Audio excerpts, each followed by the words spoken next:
Àṣírí wo ni bàbá Yorùbá sọ pé ó wà nídìí owó àti ọlà tí Egbin Orun ní nígbà ayé ẹ̀ kó tó daláìsí? Kí ni arákùnrin yìí sọ nípa àṣírí owó tí Egbin Orun ní tó fi di pé ọkọ ẹ̀ kọ̀ láti bá a mójútó property ẹ̀ tó fi ní kó fa property ẹ̀ gbogbo property ẹ̀ lé lọ́ọ̀yà lọ́wọ́? Kí ni bàbá Yorùbá yìí sọ nípa aṣọ funfun oríṣiríṣi tí Egbin Orun máa ń wọ̀ káàkiri? Kí ni àwọn èèyàn ń sọ lóríṣiríṣi nípa ọlá tí Egbin Orun ní? Kí ni bàbá Yorùbá náà sọ nípa owó ilé àwọn ọmọ ẹ̀ tó tètè san láti kíláàsì tí wọ́n wà títí di ìparí secondary school wọn? Ọ̀rọ̀ yìí lágbára o. Ẹ gbọ́ ohun tí arákùnrin yìí sọ nípa owó tí Egbin Orun ní. Oríṣiríṣi làwọn èèyàn máa ń sọ bó bá ti di pé ẹni tí ò fi bẹ́ẹ̀ dàgbà púpọ̀ jẹ́ Ọlọ́run nípè pàápàá tó bá lówó tó lọ́lá. Kí ni àwọn àlàyé tí bàbá Yorùbá yìí sọ nípa ìgbésí ayé Egbin Orun, nípa owó àtọlà tó ní, àti pé ibo náà ni owó náà ti ṣẹ̀ wá? Ó sọ àwọn nǹkan kan tẹ́ ẹ fẹ́ gbọ́. Báwo ló ṣe jẹ́?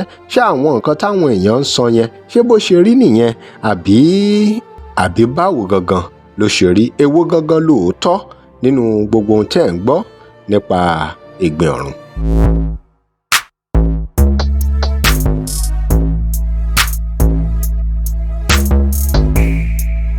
Welcome to Grossblog X TV. Remember to like, share and follow us. Ẹ tún kú dédé ìwòyí gbogbo ojú tó mọ̀ ọ̀rọ̀ gbọ́. Ṣáwọn àgbo ń dún kọgókọgó tí ṣẹ̀kẹ̀rẹ̀ ń fọ̀wọ̀yọ̀, ṣáwọn àlùkò ń yàdí bẹ̀m̀bẹ̀ ṣé bẹ̀bẹ̀ òpin gẹ́gẹ́ bí èmi ṣe máa ń sọ. Àfọlábí Peters bàbá Yorùbá lèmi ń jẹ́ o. Nípa ikú arábìnrin olókìkí nì tí gbogbo ayé mọ̀ sí Egbin Orun ṣe aláìsí tó ṣe rẹ̀ wálé àrẹ̀sà tó wọ káàlẹ̀ lọ tó lòun bá wa gbélé ayé mọ́. Awuyewuye mà ti bẹ̀rẹ̀. Àmọ́ ṣá èmi ń gbọ̀ràn mo mọ̀ wípé ó sì dá mi lójú wípé káàkiri àgbáńlá ayé ní tó àmì gbọ́ lọ́wọ́lọ́wọ́ ló ti máa ń ṣẹlẹ̀, tó túmọ̀ sí pé àtayébáyé la ti máa ń gbọ́ pé téèyàn bá kú oríṣiríṣi nǹkan làwọn ọ̀rọ̀ rèé o. Ẹ̀rí pó lágbára. Oríṣiríṣi ni àwọn nǹkan táwọn èèyàn ń sọ nípa ọlà àti owó tí Egbin Orun ní nígbà ayé ẹ̀. Ọlọ́bàtálá ni Egbin Orun, Ọlọ́bàtálá ni. Ó tẹ́ owó tó ní ó tẹ́ ń dì í. Owó yìí kì í ṣe owó lásán, bẹ́ẹ̀ ni. Kódà aṣọ funfun tó ń wọ̀ yìí káàkiri yìí, aṣọ funfun yìí ni tàwọn Ọlọ́bàtálá. Wọ́n kọ̀ mú ni Ọlọ́run mọ́ ni.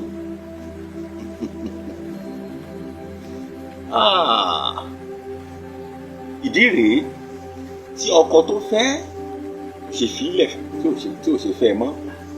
Ọkọ ló kọ Egbin Orun o, kì í ṣe pé Egbin Orun ló kọkọ, ọkọ ló kọ. Torí pé kí ni bí ìbàjẹ́ bẹ́ẹ̀ kí nìdí tó fi jẹ́ wípé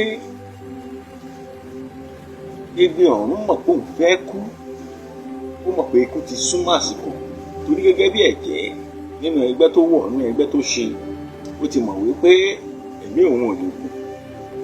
Ìdí rèé ó lọ sí iléèwé, ó sì san owó gbogbo ìgbà táwọn ọmọ máa lò níléèwé, ó sì san owó gbogbo rẹ̀ sílẹ̀.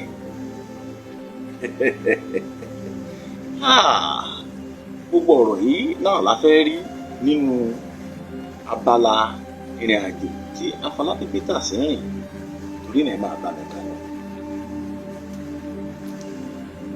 Tó gbogbo ẹ̀yin ènìyàn, mo ti sọ ṣáájú wípé kò sí bó ṣe lè jẹ́ nínú ìrìn àjò ìyàláyé tí ènìyàn bá kú oríṣiríṣi àná ń gbọ́.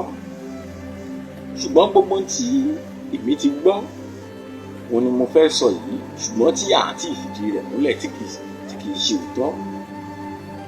Gbogbo àwọn tí wọ́n mọ̀rọ̀ sọ tí wọ́n sì mọ̀rọ̀ gbọ́, mo kí gbogbo yín nínú ilé ìgbà fún aláṣẹ Elédùmarè.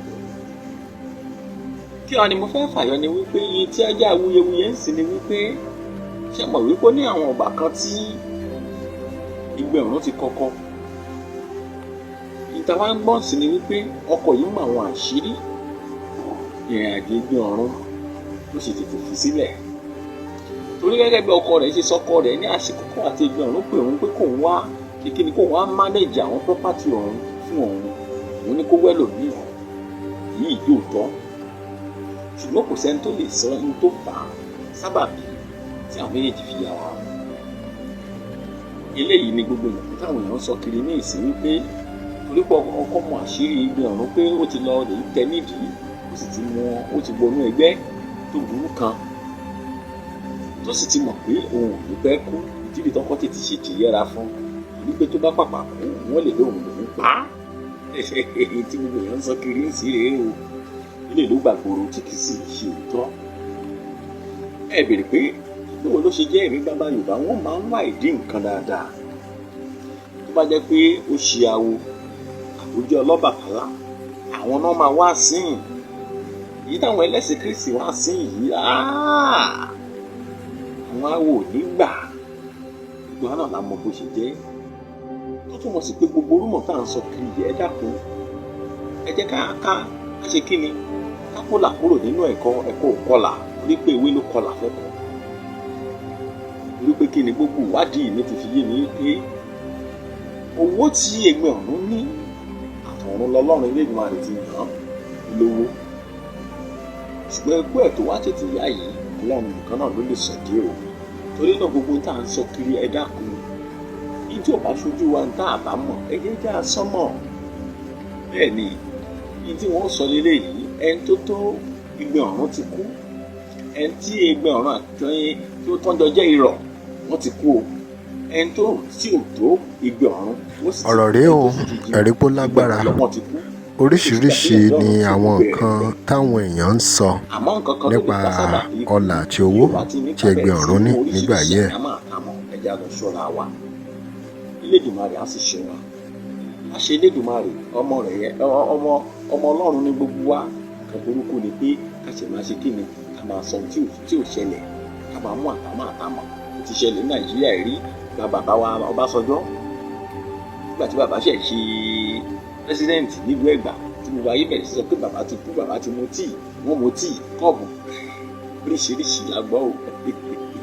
Bàbá àwọn ló dàbí ọmọ 16 years old tó ń gbádùn ayé rẹ̀ bí ìràbò ṣúgà yìí orí náà ń kọ́ ẹ dákun ó dọwọ́ gbogbo àmúlélẹ̀ gbogbo tí a bá gbọ́ ẹ̀yìn máa já sọ gbogbo ìrìn àjò tí Egbin Orun rìn láyé ìrìn àjò ní Ọlọ́run ní sùúrù olóde ìdájọ́ tó Afọlábí Peters bàbá Yorùbá wọ́n tún padà mú nǹkan kàyéfì wá o a ṣe Elédùmarè a tún máa ríra láyà tàlàáfíà tí gbogbo náà. Drop your comment. Remember to like, share and follow us. Thanks for watching.